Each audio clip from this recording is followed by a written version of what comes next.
No Radar Vascaíno está de volta. Eu sou o Edinho RJ. Tudo bem com você? Antes, quero te pedir para que, caso ainda não seja inscrito aqui no canal, que se inscreva, ative o sininho para receber as notificações, deixe seu like ou seu dislike, comenta, compartilha e, se possível, se torne um membro aqui do canal. A partir de R$ 2,99 você se torna um membro e assim ajuda o canal a permanecer no ar. Eu quero também te pedir para você nos seguir nas redes sociais, no Instagram, no Radar Vascaíno e também no Twitter, @radar_Vascaíno. Você pode colaborar com a gente também através de um superchat ou através do Pix aqui do canal. O Radapix é no Radar Vascaíno, @gmail.com. No Radar Vascaíno, @gmail.com. Ontem tivemos uma live aqui movimentada, né? 3 horas de live, com as presenças do senhor Eloy, do senhor Sérgio Martins Ferreira, do Hércules Figueiredo, do Antônio Miguel e as presenças também dos meus amigos, tanto numa parte com o Valente e na parte final com o pastor Alexandre Lourenço. Bom, foi uma live bem, movimentada, como eu falei, e tiveram alguns assuntos aqui. Como foram 3 horas de live, eu separei, aliás, 4 pontos dessa live. Uma, o Hércules Figueiredo respondendo ao seu Eloy sobre uma dívida que o Vasco, que ele perdoou, para o Vasco. Logo em seguida você vai ver ele comentando sobre as contas do Roberto Dinamite, a aprovação. A outra pergunta foi com relação à administração do Campelo e encerrando, o seu Antônio Miguel analisando, o balanço que foi apresentado na última sexta-feira pelo Vasco. Depois da vinheta você vai ver isso tudo aí.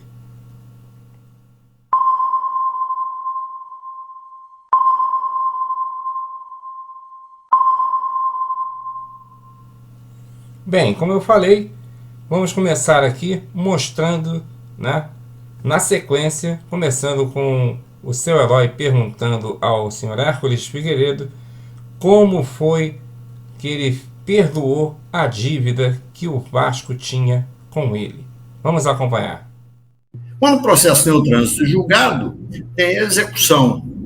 Aí já em meados de 2009, março de 2009, esse valor corrigido chegava na casa dos 615 mil reais. Bem, o que eu fiz?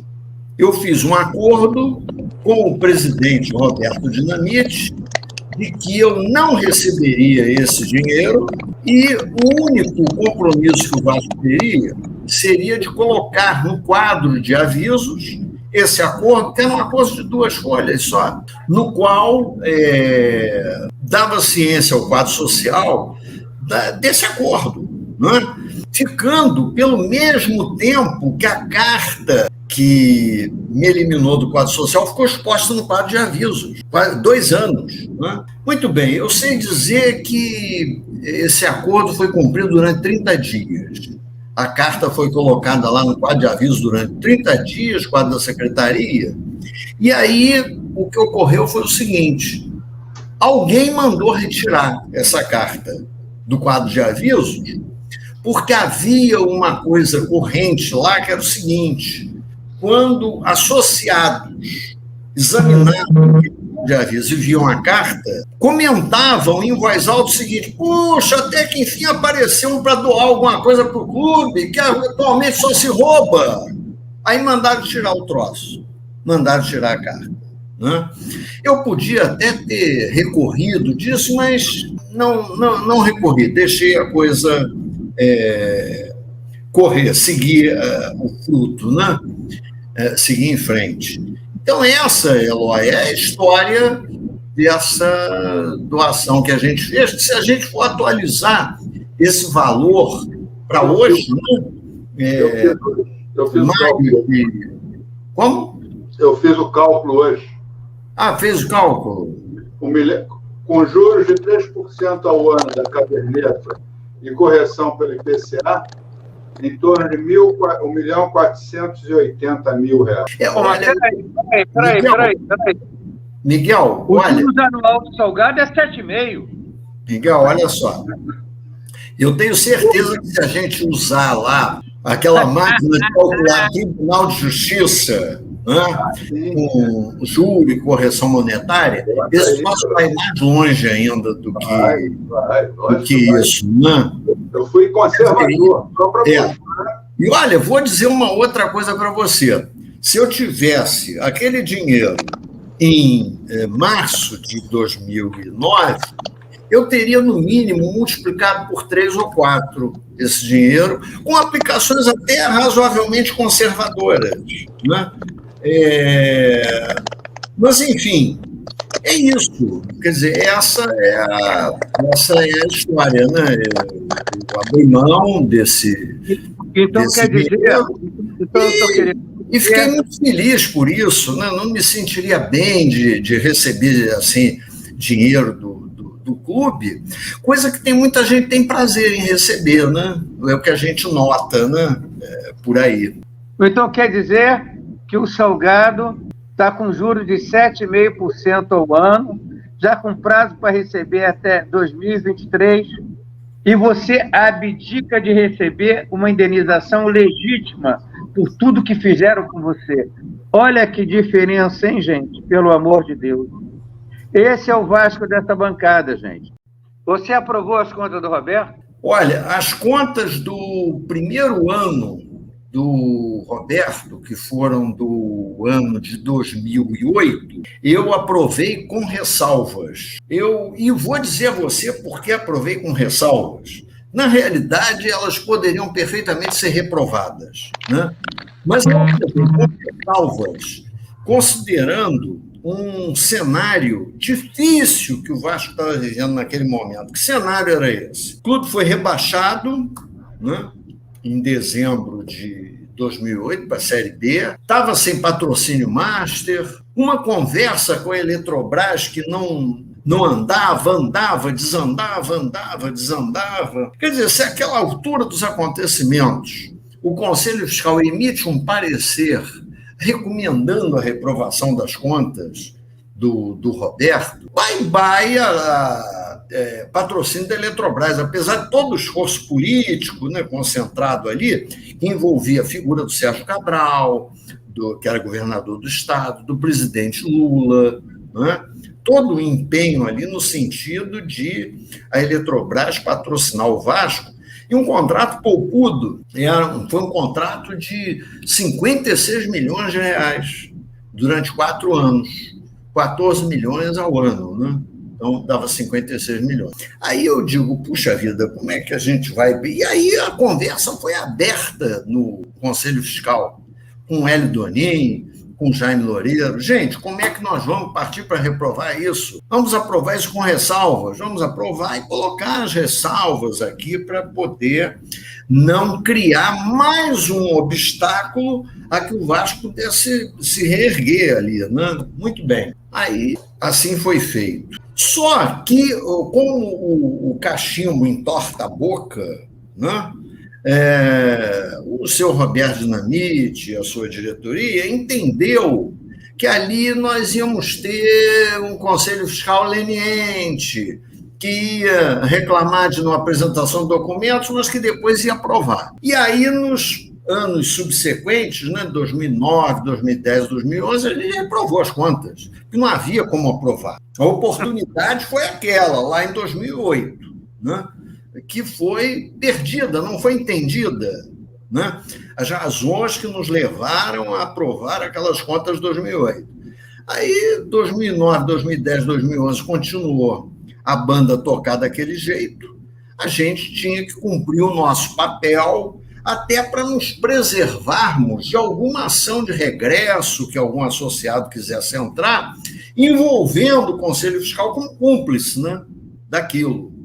E aí nós, tranquilamente, partimos para recomendar a reprovação das contas. Agora, como quem aprova as contas é o Conselho Deliberativo, Lá no âmbito do Conselho Deliberativo, essas contas terminaram sendo aprovadas politicamente, né? Que aí funciona, né? Aquelas moedas de troca, é uma camisa, é o ingresso para o jogo, é uma chefia de delegação, é um jantar, é um almoço, é um emprego de um sobrinho, de um primo, de uma amante, e aí a coisa vai rolando, tá entendendo? Infelizmente, as coisas funcionam dessa maneira. E o pior de tudo é que nós temos... Olha o Eloy, Antônio, Valente, Edinho.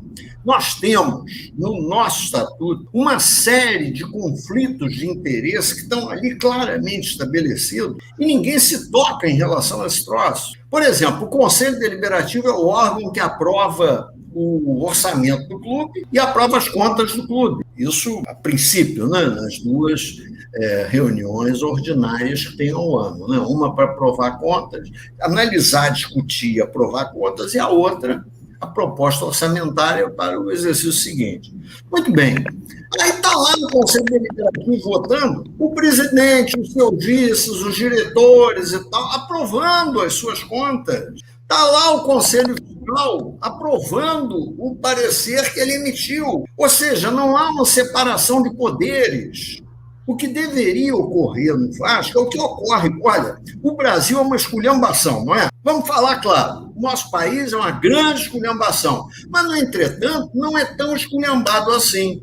Que quando alguém é pinçado da Câmara Federal ou do Senado para o cargo de ministro, ele se afasta do parlamento. Ele se afasta do parlamento. Não é? É o que deveria ocorrer no Vasco. O integrante do Conselho Deliberativo é convidado com um cargo de diretoria, ele vai, mas ele tem que sair do Conselho, tem que se licenciar, dar chance do suplente assumir. E o que o presidente do clube, o primeiro vice, o segundo vice, tem que estar fazendo dentro do Conselho Deliberativo? Só se for para constranger os conselheiros. Ele não tem que estar lá. Ele não tem que participar daquelas decisões. E nem tampouco o Conselho Fiscal tem que estar lá também. Que aí nós teríamos uma efetiva separação de poderes. Não é?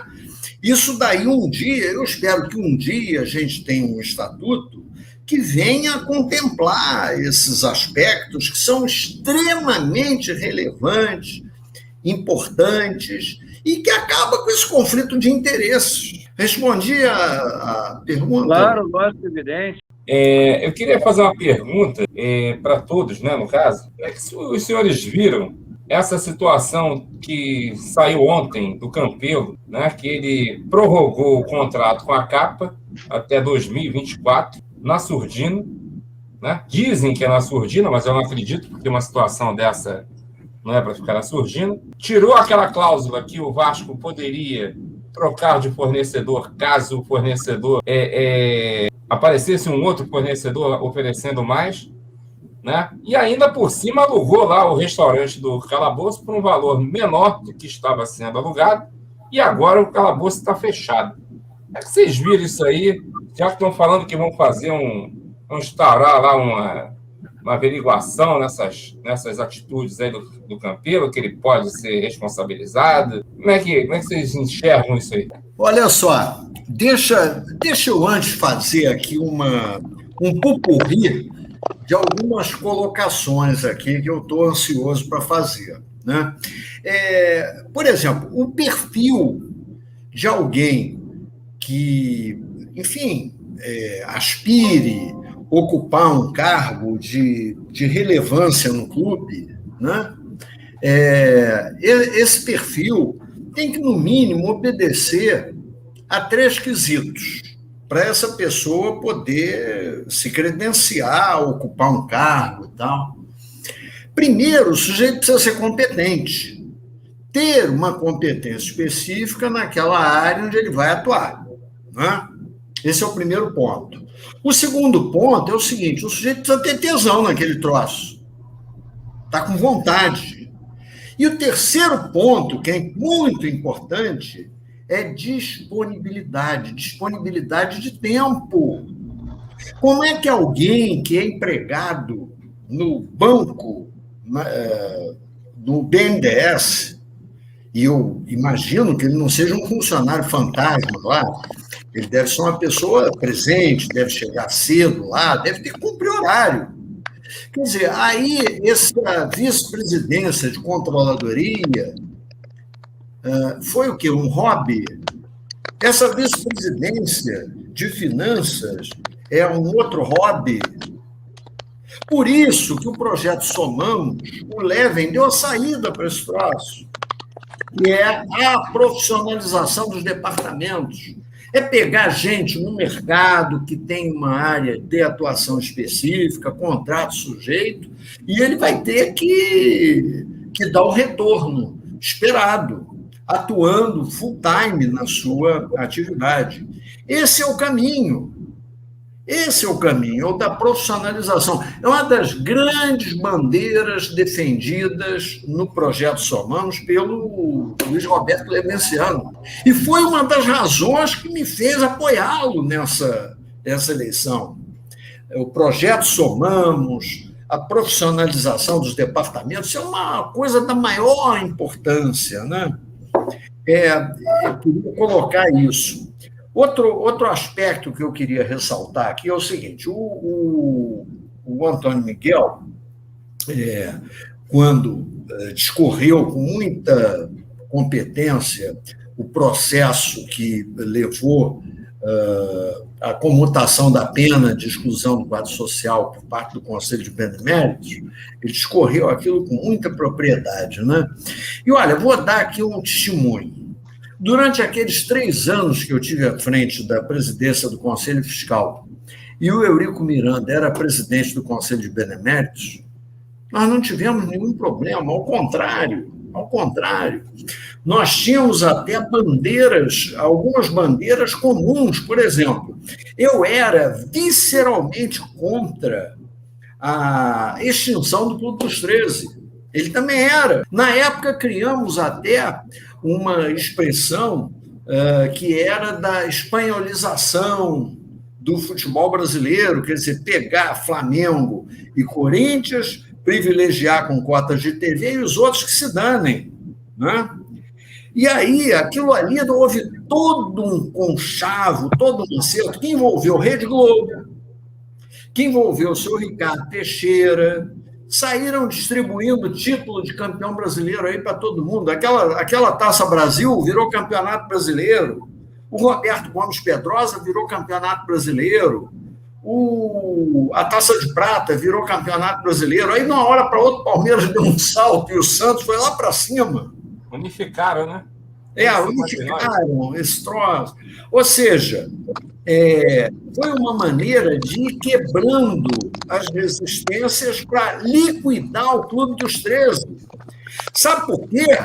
E o Clube dos 13 botou na rua um projeto de licitação de cada uma das plataformas. Ou seja, ia ter um processo de licitação de TV aberta, um outro de licitação para TV fechada, um outro de pay-per-view, outro de telefonia celular, internet e publicidade também. Aí a Rede Globo viu que ali o negócio ia complicar, que ela tinha tudo isso no pacote. Aí buscou o Ricardo Teixeira e aí os dois conspiraram e o Vasco, seu Roberto Dinamite, entrou nisso, foi um dos cabos eleitorais do fim do Clube dos 13. E aí quem é que estava resistindo lá no Vasco contra isso? Eu e o Eurico Miranda. Estavam na mesma trincheira lutando contra isso. E a prática mostrou o quanto foi ruim o término do Clube dos 13. Que é algo que, em algum momento, vai ter que ser retomado. Os clubes se reunirem em torno de uma associação para cuidar dos seus interesses. Olha, vou dar um exemplo simples aqui. Por exemplo, pirataria. O que há de pirataria de material esportivo é uma grandeza. Ou seja, se os clubes têm uma associação, vão lutar de forma mais inteligente, mais eficaz contra isso, fazendo pressão nos órgãos fiscalizadores para evitar esse tipo de coisa, que é uma sangria na finança dos clubes. Não é? Quer dizer, essa colocação eu queria fazer. Agora, isso que foi alvo da pergunta do Edinho, eu fiz aqui esse preâmbulo, né, no sentido de colocar alguns pontos que eu achava que eram relevantes. Isso que o Campelo fez, prorrogar contrato, né, e alterando cláusula, e contratos, às vésperas do término da administração, isso é uma vergonha, isso é uma indecência. Isso é algo que definitivamente não pode ocorrer. Né? Mas não era para ocorrer. E não era para ocorrer, sabe por quê?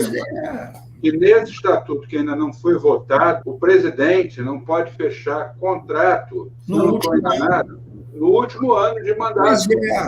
Tem que ter anuência do Conselho Deliberativo, porque isso aí claramente maracutaia. Isso é uma coisa, mas só foi aprovado porque esse pessoal rasgou o estatuto.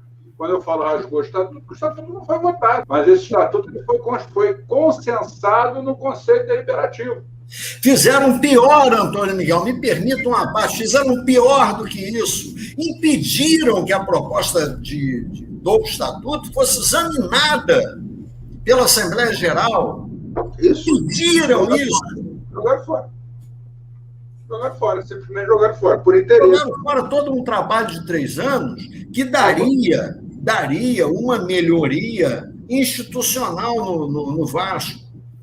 Edinho, se você me perguntar se eu achava essa proposta de estatuto que seria examinado pela Assembleia Geral o suprassumo da cocada preta, eu vou dizer que não, porque cada um de nós tem um estatuto na sua cabeça, cada um de nós, né?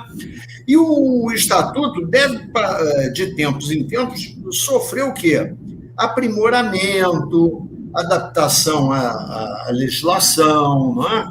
Ou seja, as forças do atraso é que derrubaram isso, porque querem manter o status quo. Essa que é a grande verdade. Agora, você acha que o Campelo... No Vasco, existem pessoas que querem mudar o clube, mudar para melhor, mudar para o clube voltar a ter receita, como os outros grandes clubes brasileiros têm, voltar a disputar título, a ter time competitivo, a gente não viver esse pesadelo todo ano, meu Deus, vamos lutar para não cair, precisamos chegar a 45 pontos. Esse pesadelo tem que acabar. Agora, existe um sistema solidamente enraizado dentro do clube que luta contra isso. Eles optam por um Vasco medíocre e menor, porque aí fica mais fácil de dominar. Em essência, Edinho, é isso. E o Campelo não fez isso sozinho. Isso aí é evidente que teve anuência de algumas pessoas, né? Sem dúvida.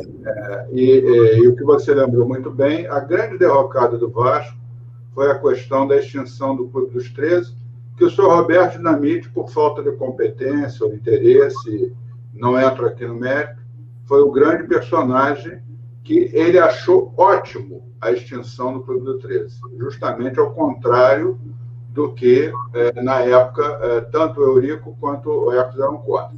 E, além disso, só para complementar, já no final da vida do Eurico, eu me dava bem com ele. Eu conversava com ele. Ele, ao modo dele, me pediu desculpas pela expulsão. Não houve problema nenhum. Eu sei separar as coisas, né? E vida que segue. Eu só quero mostrar uma coisa aqui para o seu Antônio. Eu só queria que ele desse uma explicada, tentasse dar uma explicada nisso aqui. Aqui estão os empréstimos do Vasco, nesse balanço que foi feito agora semana passada, foi apresentado. Tem 24 empréstimos, né? Entre bancos e tal. Aí aqui embaixo tem o mútuo do Jorge Salgado, 7.631.000, e tem mais um mútuo aqui embaixo, quase 4 milhões. Que raio de mútuo é esse aí? Só Deus sabe. Só Deus sabe. O mútuo, para quem não tem familiaridade, significa um empréstimo entre as partes. Mas o mútuo, e olha, repara ali, no mútuo ali, você não faz empréstimo entre as partes sem ter juros definidos. Você não pode ter empréstimo, né? ali do Jorge está nominado. 6,25 ao mês, composto dá 7,5 ao ano. 7,5 ao ano.